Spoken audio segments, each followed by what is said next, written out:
지난주 미국 연준 FOMC 회의에서 기준금리가 9번 연속으로 인상되었습니다.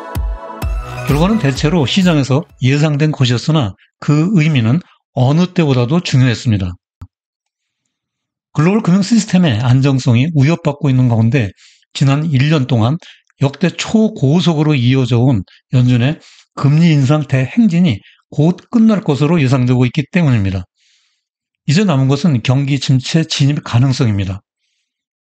경기 관련 매크로 지표들의 악화에다 은행의 파산에 이은 대출 시장 경색이 경기 침체에 기름을 부어버리고 있는 모습입니다. 따라서 오늘 포커스 네트워크는 연준 금리 정책의 전환점, 경기 침체의 불가피성, 그리고 이러한 상황에서 주식과 채권의 투자 포인트, 경기 침체기에 안전 자산으로서 금 투자 방법 등의 순서로 살펴보도록 하겠습니다. 자, 이제 오늘의 본격적인 이야기 속으로 들어가 보도록 하겠습니다.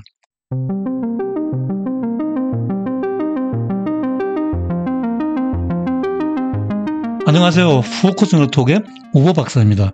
오늘은 먼저 3월 FOMC의 핵심 포인트를 짚어보도록 하겠습니다. 가장 중요한 것은 성명서에서 핵심 문구가 달라졌습니다. 즉, 지속적인 금리 인상은 적절하다라는 문구가 삭제되고 추가적인 정책 확인으로 교체되었습니다.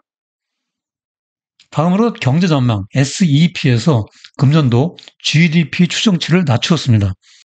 이것은 하반기에 마이너스 성장이 있을 수 있다는 것을 암시하고 있습니다. 또한 점도표상 최종 금리 중앙값은 5.1%로 12월과 동일합니다. 금리 인상이 막바지에 와 있다는 것을 시사하고 있습니다. 그러면서 파월은 기자회견에서 연내에 금리 인하는 기본 시나리오가 아니라고 일축하고 있습니다. 또한 이번에 금리 동결까지 고려했었고 금융 여건의 긴축이 금리 인상과 같은 방향으로 작용한다고 말했습니다. 긴축 정책 완화에 대한 시장의 지나친 기대를 경계하면서 최근에 불거진 금융 시스템 위기에 대한 우려도 드러냈습니다. 이번에 FOMC 결과는 앞으로 연준의 긴축적 금리 정책의 방향성에 대한 일대 전환점을 예고하고 있는 것으로 평가되고 있습니다. 가장 눈에 띄는 것은 지금까지 주력해온 금리 정책의 방향성이 인플레이션에서 금융 시스템 안정으로 선회하고 있는 것입니다. 다음으로 5월에 한 차례 금리 인상으로 최종금리가 5.25%에 도달한 후 금리 인상을 종료할 것이라는 예고입니다. 연내 금리 인하 가능성을 일축함으로써 상당 기간 고금리에서 평단화를 유지할 것으로 보입니다. 그러나 긴축 정책의 효과가 시차를 두고 나타나면서 본격적인 경기 침체에 진입할 것으로 예상되고 있습니다. 여기에 있는 만화의 풍자에서 보듯이 파월은 경제 예측에서 여러 번 실수를 했습니다. 한때 인플레이션이 일시적이라고 오판했었고요. 이번에도 은행 파산과 같은 시스템 위기 가능성에 사전적으로 적절히 대비하지 못한 것 같습니다. 따라서 연준은 시장의 신뢰도, 크레디빌리티를만 잃고 파월 의장의 리더십이 많이 약화된 모습입니다. 다음으로 연준의 금리 경로와 경기 침체 시나리오에 대해서 살펴보도록 하겠습니다. 여기 골드만삭스 자료에 따르면 짙은 청색의 기준선을 중심으로 3개의 시나리오가 있습니다. 밑에 옅은 청색선은 가벼운 경기 침체를 나타냅니다. 확률은 15%입니다. 이 경우 금리가 소폭으로 인하됩니다. 회색선은 완전한 경기 침체의 경우입니다. 확률은 25%이고 이 경우 금리가 상당폭으로 인하되게 됩니다. 이제는 경기 부양을 해야 하기 때문입니다. 맨 위에 빨간 선은 인플레이션이 재상승하는 최악의 시나리오를 나타내고 있습니다. 확률은 25%이고요. 이때 연준은 다시 추가 금리 인상으로 선회해야 합니다. 이때 경기까지 침체되면 1970년대처럼 스태그플레이션의 늪에 빠지게 됩니다.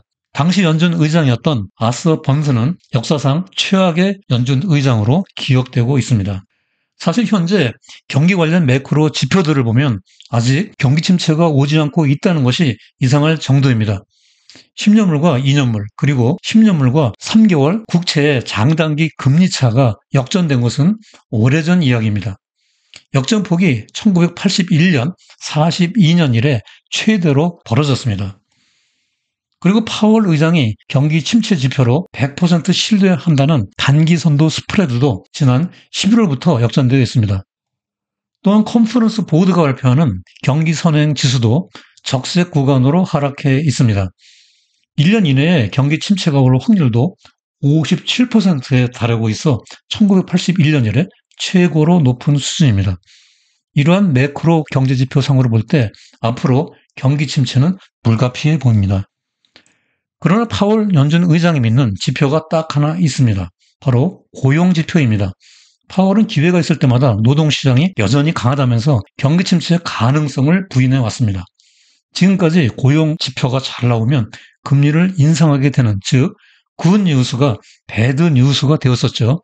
하지만 실업률은 대표적인 후행 지표입니다.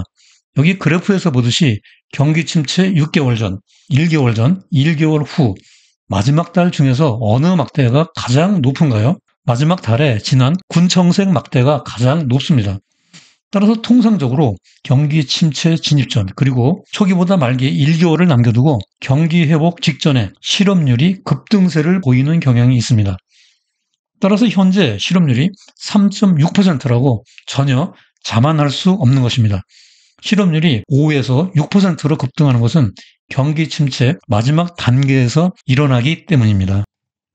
한편 뱅크 오브 아메리카의 수석 투자 전략가 마이클 하트넷은 최근 보고서에서 재미있는 주장을 했습니다.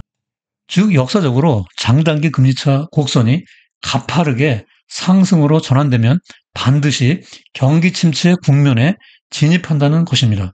여기 그래프는 10년물과 2년물 국채의 장단기 금리차를 나타내고 있습니다. 빨간색 화살표가 가파르게 위로 올라가면 반드시 회색 막대에 경기 침체가 왔습니다. 그러면 현재 상황은 어떻게 될까요? 최근에 그래프 영역을 확대하면 위와 같습니다. 3월 8일 마이너스 107bp까지 확대되었던 역전폭이 3월 24일 마이너스 37bp로 좁혀지면서 가파르게 상승하고 있습니다. 이러한 추세와 역사적 데이터를 볼 때 조만간 경기 침체 진입은 불을 보듯 뻔한 것 같습니다. 설상가상으로 실리콘밸리 은행 SVB의 파산으로 금융시스템 위기가 불거지면서 은행들의 대출 심사 기준이 크게 강화되고 있습니다. 시중의 돈 가뭄으로 유동성이 말라가고 있는 모습입니다. 왼쪽 그래프에서 보듯이 44%의 은행들이 기업의 상업용 산업자금에 대한 대출 심사 기준을 크게 강화했습니다. 특히 현대 상업용 대출의 부실화 위험이 크게 증가하여 금융시장의 위기감이 고조되고 있습니다. 오른쪽 블룸버그 자료에 따르면 최근 금융기관의 금융여건 지수가 대폭 하락하여 악화되고 있습니다. 이러한 대출 시장의 경색은 경기 침체 가능성에 기름을 불어넣고 있습니다. 여기서 뽀순이가 묻습니다. 그러면 앞으로 경기 침체가 불가피하게 찾아오게 되면 투자는 어떻게 해야지? 이에 뽀돌이가 대답합니다. 그래. 경기 침체란 모두에게 힘든 시기이지만 여전히 투자 기회가 있어. 그렇습니다. 지금부터 경기 침체 시 어떤 투자 포인트가 있는지 살펴보도록 하겠습니다. 이에 앞서 먼저 역사적으로 경험한 경기 침체에 대해서 알아보겠습니다. 그래프의 위의 청색 막대와 같이 2차 대전 후 경기 침체가 총 12번 있었고요. 평균 지속 기간은 11개월이었습니다. 아래 빨간색 막대로 표시된 수익률은 평균 마이너스 28% 하락했습니다. 첫 번째 주식 투자 포인트를 보면 주식 바닥은 경기 침체 기간 중에 형성된다는 팩트입니다. 오른쪽 그래프에서 대공황 이후 90여 년간 S&P 500 지수의 저점이 경기 침체 기간 중에 형성되었다는 것을 확인할 수 있습니다. 왼쪽 그래프는 주가의 선행성을 보여주고 있는데요. 주식시장은 경기 고점 7개월 전에 정점을 찍고 경기 저점 6개월 전에 바닥을 쳤습니다. 물론 개별 주식의 움직임은 시장 전체와 다를 수도 있습니다. 하지만 통상적으로 경기 저점 약 6개월 전부터 분할 매수로 주식의 비중을 확대해 나가는 것이 유리합니다. 경기 회복 후 대세 상승장에서 수익률을 극대화할 수 있기 때문입니다. 그 다음으로 연준이 금리 인상을 끝낸 후 주가의 움직임이 중요합니다. 여기 이 표는 뱅크 오브 아메리카의 연구 보고서에서 가져온 자료인데요. 위쪽의 빨간색 박스는 인플레이션이 높았던 시기입니다. 아래쪽의 청색 박스는 인플레이션이 낮았던 기간이고요. 지금은 고인플레이션에 해당되는 기간이므로 위쪽 빨간색 박스 안의 데이터를 보겠습니다. 1980년대 초 볼커 시대에 연준의 기준금리가 20%까지 올라갔던 사실이 놀랍습니다. 이 당시 연준이 마지막 금리 인상을 단행한 이후에 오히려 주가가 하락했다는 팩트를 확인할 수 있습니다. 3개월, 6개월 후까지 각각 평균 마이너스 4.5%, 마이너스 6.4%가 하락했습니다. 연준이 금리 인상을 멈추고 나서 주가가 상승한 것은 아래 청색 박스에서처럼 인플레이션이 낮았던 때입니다. 따라서 지금과 같이 인플레이션이 높은 시기에는 연준의 금리 인상이 멈춘 다음 약 6개월 이후부터 주식의 비중을 확대해 나가는 것이 유리합니다. 물론 과거의 데이터가 미래에도 그대로 반복되지는 않겠지만 그 방향성은 크게 어긋나지 않을 것입니다. 두 번째로 채권 투자 포인트는 10년물 국채 금리가 연준의 최종금리 인상에 선행하여 하락한다는 팩트에서 찾을 수 있습니다. 여기 왼쪽 표를 보면 10년물 국채 금리가 연준의 마지막 금리 인상에 평균 1.3개월 먼저 선행하여 움직였습니다. 오른쪽 그래프에서 2018년에 이를 구체적으로 살펴보도록 하겠습니다. 연준은 2015년 12월 글로벌 금융위기 이후 7년 동안의 제로금리를 종식하는 금리 인상을 시작했습니다. 2018년 12월까지 기준금리를 9번 인상하여 최종금리가 2.5%가 되었습니다. 이 당시 10년물 국채 금리는 10월에 3.24%로 정점을 찍고 2개월 먼저 하락하기 시작했습니다. 이때가 장기 투자의 바닥이었던 것입니다. 따라서 연준의 마지막 금리 인상 이전에 장기채에 투자해야 자본이익을 극대화할 수 있습니다. 그러면 지금 상황은 어떨까요?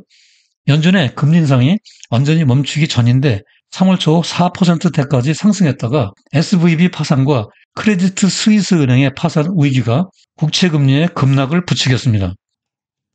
여기 왼쪽 위의 그래프에서 보듯이 현재 3.34%까지 내려온 10년물 미국 국채 금리는 12년 전인 2011년 이래 최고로 높습니다. 이론적으로 중립금리까지 내려온다면 아직 중장기채에 투자 여력이 존재한다고 볼 수 있습니다. 국채금리가 더 내려가면 이자의 시간가치와 듀레이션의 자본 이익을 동시에 얻을 수 있기 때문입니다. 오른쪽은 경기 침체를 방어해 줄 수 있는 채권 ETF 상품의 예시입니다. 티커로 EDV는 듀레이션이 24.4년입니다. 잘 아시는 TLT보다도 듀레이션이 7년 정도 더 깁니다. 그 다음으로 투자 등급 회사채로 구성된 LQD가 있고요. 종합채권 ETF인 BND가 있습니다. BND는 채권 ETF 중에서 총 자산 규모가 가장 큽니다. 주식에서 S&P 500 지수를 추종하는 ETF인 스파이나 나스닥 지수를 추종하는 QQQ에 해당합니다. 국내에서 중장기채에 투자하는 것도 방향성이 비슷합니다. 양국의 경기 침체의 정도에 따라 다르겠지만 미국 채권 금융보다 낙폭이 더 클 수도 있습니다. 대표적인 ETF 상품은 오른쪽 아래 표와 같으니 참고하시기 바랍니다. 다만 예시일 뿐 추천 종목이 아니라는 점에 유의해 주시기 바라고요. 채권 투자는 경기 침체를 방어해주는 안전자산이므로 자산 배분 관점에서 반드시 필수적이라고 할 수 있습니다. 세 번째 포인트는 경기 침체기에 또 다른 안전자산으로서 금 투자입니다. 여기 왼쪽 그래프는 달러 인덱스와 금 선물 가격의 추이를 보여주고 있습니다. 주황색의 금 가격과 청색의 달러 인덱스는 서로 반대 방향으로 움직이는 역의 상관관계를 보여주고 있습니다. 둘 다 안전자산으로서 대체 효과 때문이죠. 연준의 금리 인상기에는 달러가 강세를 보입니다. 그러나 최종금리에 달한 후 피벗하여 금리를 인하하면 달러는 약세로 전환되므로 경기 침체에 대한 안전자산으로 금 투자가 선호되는 이유입니다. 오른쪽 편은 국내 및 미국에서 투자할 수 있는 금 ETF 상품들입니다. 거래소에 상장되어 있어 언제라도 사고 팔 수 있어 편리합니다. 그러나 금도 가격 변동 위험이 있고 국내외 투자 방식에 따라 환차손 유무와 세금이 달라지게 되므로 유의해야 합니다.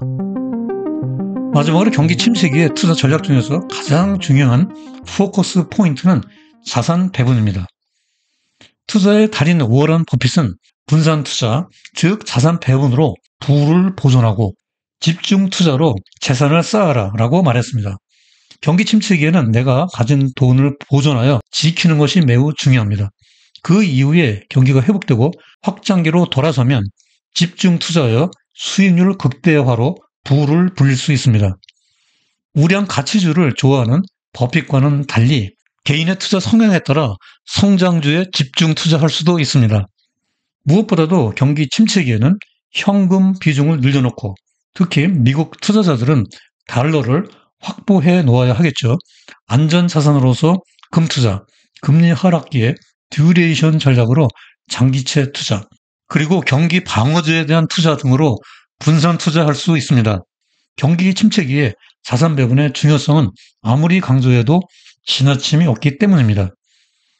투자 자산별 배분 비율은 개인별 투자 성향과 투자 목적이 다르므로 각자 정하면 될 것입니다. 여기 블로그 우보의 경제나무 링크에 들어가면 오늘 영상 전체 방송 대본을 읽어볼 수 있으니 많이 활용해 주시기 바라고요. 새봄과 함께 3월의 마지막 한 주 활기차게 시작하시기 바랍니다.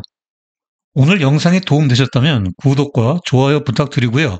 다음에도 여러분들의 경제 지식을 넓히고 투자 생활에 힘과 도움이 되는 유익한 영상으로 또다시 찾아뵙겠습니다. 지금까지 끝까지 시청해 주셔서 대단히 감사합니다.